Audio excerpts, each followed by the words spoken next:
Sarah here with Signals Everywhere, and today we'll be showing you how you can set up your own free P25 scanner on both Windows and Linux. If you're interested in software-defined radio and radio communications in general, please subscribe and hit the bell icon so you don't miss any future content. First, we'll dive in with the Windows installation. I'll leave links in the description for everything you need, but we'll have to come down to the Releases page and look under Assets. Here you'll find the assets for Windows as well as the other installers you may need for other operating systems. Once this file has downloaded, we need to open it up and extract it to some empty folder, basically anywhere on the computer that you'd like to place it. For the Windows variant, go ahead and open up the bin folder, and we need to look for a batch file called SDR-Trunk.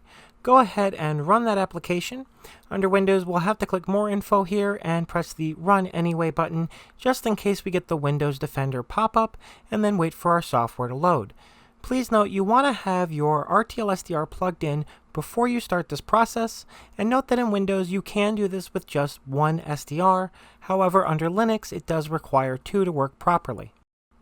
Speaking of Linux, this is the only place where it's going to be slightly different for your install. The rest of the tutorial is going to work out exactly the same. So under Assets for Linux, we'll go ahead and select the Linux version of the application, and again extract it to any empty folder on your system. Again, you'll find that we're opening the bin folder, except this time the SDRTrunk application is a different file, and we simply have to press the Execute button under Linux to fire up the application. Again, making sure that your RTL-SDRs are connected ahead of time, and if we look under tuners, you'll notice here that because I'm running this under Linux, I am using two tuners to ensure that everything runs smoothly. Now we'll jump back over to Windows. Next, we need to download the Ambi audio codec. Go to View and User Preferences. Then head over to Decoder, JMBE Audio Library, and press the Create Library button. We'll go ahead and select Yes for the Update is Available option, and then again press the Create Library button. Before we continue, it's telling us that this is to be used for educational purposes only, and for the sake of this tutorial it is, so I'll go ahead and hit Yes. And we simply wait for the software to be downloaded, compiled, and installed into the correct directory. Once the installation is complete, click OK, and then proceed to close the User Preferences window. Go ahead and select the Playlist Editor. There's a couple of ways that you can add a radio system to your application. First off, I want to show you the radio reference method. So if you have a radio reference account, you can simply log in and automatically import data from that account. In my case, we'll be importing data for the United States of Ohio, for Lake County, and then I'm going to the Trunked Systems tab so that I can select the Ohio Marks IP Multi-Agency Radio Communications Network. Once this is done, you'll see that Radio Reference begins to pull data down from their servers, and that will load up here in our system view. Once the system view is loaded up, I'm going to sort by county, and I'm going to scroll down until I find Lake County, where I know there is a nearby site that I would like to monitor. Once I've clicked that, you can see we get a list of our control channel, along with all the other alternate channels, and we'll need to create a new alias list where we can place all of our talk group IDs. I'm just going to call this Lake County. Then we'll head over to our talk group view, where we can select the specific talk groups we want, after telling it which talk group alias list to import those to. From our drop-down, I'll go ahead and select the Law Talk Group selection for Lake County. And then to the right, Import All Talk Groups. This will add all of those talk group aliases to the Lake County alias list. Head back over to System View and press the Create Channel Configuration. From here we can now see our configuration, and if we hit play, you'll see that the system will tune to the control channel and begin looking for calls from the radio system. Now what you may notice here is we're actually seeing a lot of miscellaneous IDs without an alias. These are calls that we have not requested. So what we'll have to do is actually create a blacklist ID that will block out any talk group ID that we have not deemed something we want to listen to. And this will make it much more useful as a proper scanner. Here you can see that there was a talk group ID that came up. We had an alias for, which is good, but we need to block out the rest of these. Let's go ahead and open up our playlist editor again. We need to stop our current channel and then move back over to the aliases tab. We'll select the Lake County alias list and then hit the new button on the right hand side. Let's go ahead and call this Blacklist Unknown. And we're going to go ahead and disable the listen option here. Then we're going to come down and select an identifier under APCO P25 and select a talk group range. Let's go ahead and enter the maximum range 0 to 655.35. Make sure that updates here, and then we will press the save button. Now, unfortunately, for some reason, this window always seems to go into not responding for me when I do this. So what we're going to have to do is actually force close the application and reopen it. Once SDRTrunk is back up and running, go ahead straight back into your playlist editor, and we're going to move straight away into our aliases tab. Once here, we're going to look for our blacklist alias. And as you can see, I'm not seeing it here. So what I'm going to do is we're going to look for the alias called new, which is the default name for a new alias. And sure enough, we can see that alias has been saved. So I'm just going to update the alias name real quick to Blacklist Unknown. And then we're going to go ahead and save it once more. And it doesn't seem to have any trouble saving it when I do it this way. From here, let's go back over to channels. And we will go ahead and select our Lake channel and hit play to start the SDR back up. Now when we take a look, you'll see that there are some other channel aliases popping up in our status window here. However, none of them are being played on either the left or right speaker. And that is because everything is being blocked except for Lake County law channels.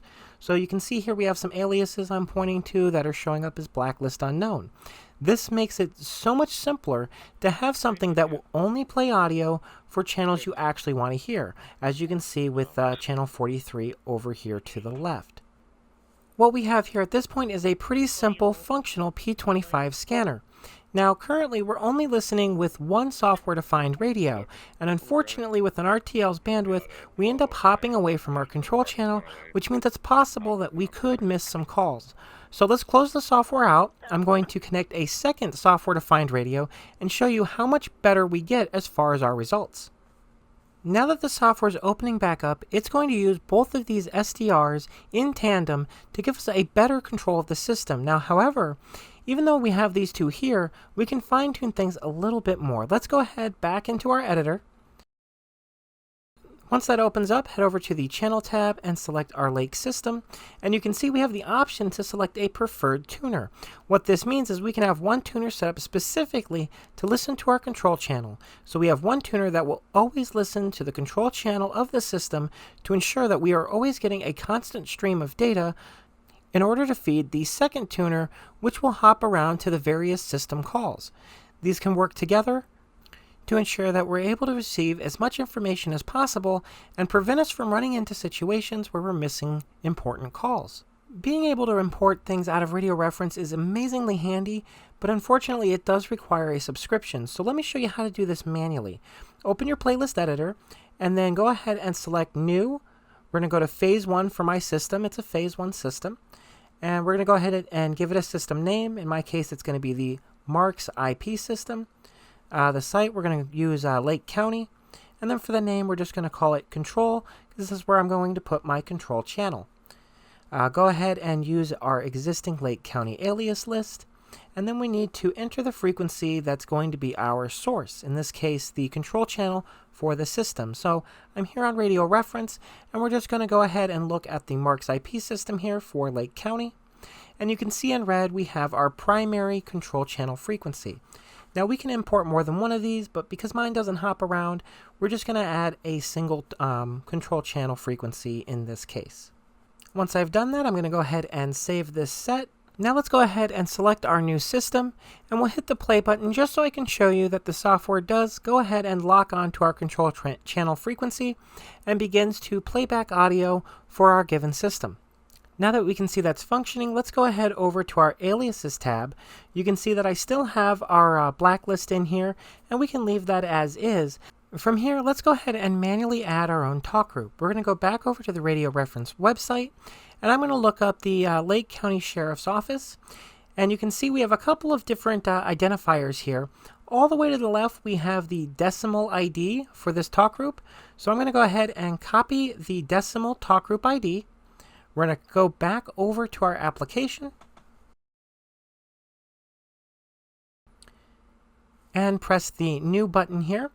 We're going to go ahead and give it an alias, which is just the name we wish to call that particular talk group.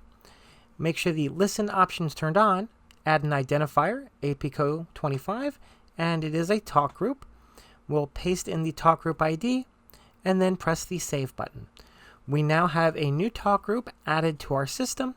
And if we go back to channels, stop the system, and then restart it, we will now have an alias for the Lake County Sheriff's Office, and it will be the only thing that will be allowed to play on the system because we still have our blacklist set up on this particular talk group list.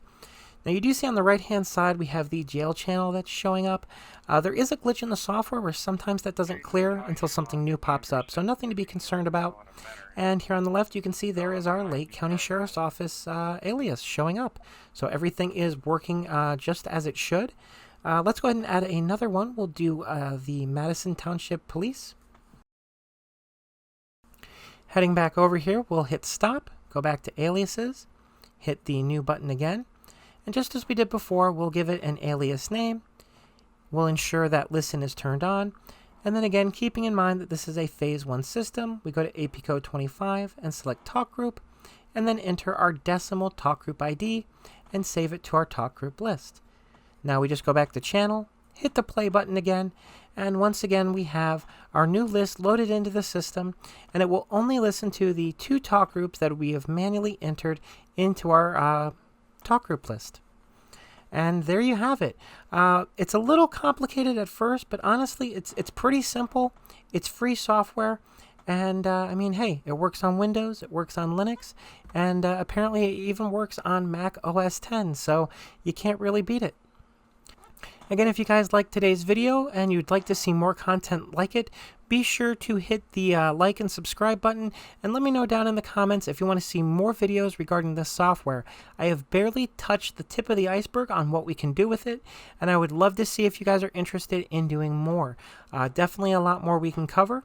With all that being said, I appreciate every one of you, and a big thanks goes out to all of my Patreons, because without you guys, it would be really hard to keep going and making a lot of the content I do. A video like this where it's really just a matter of my time, it does still help. But we also have some videos where I'm buying, equipment and other things that really end up coming out of my pocket otherwise. So it's a huge help. I really appreciate every one of you guys, and I can't wait to see each and every one of you in the next video. We'll see you next week.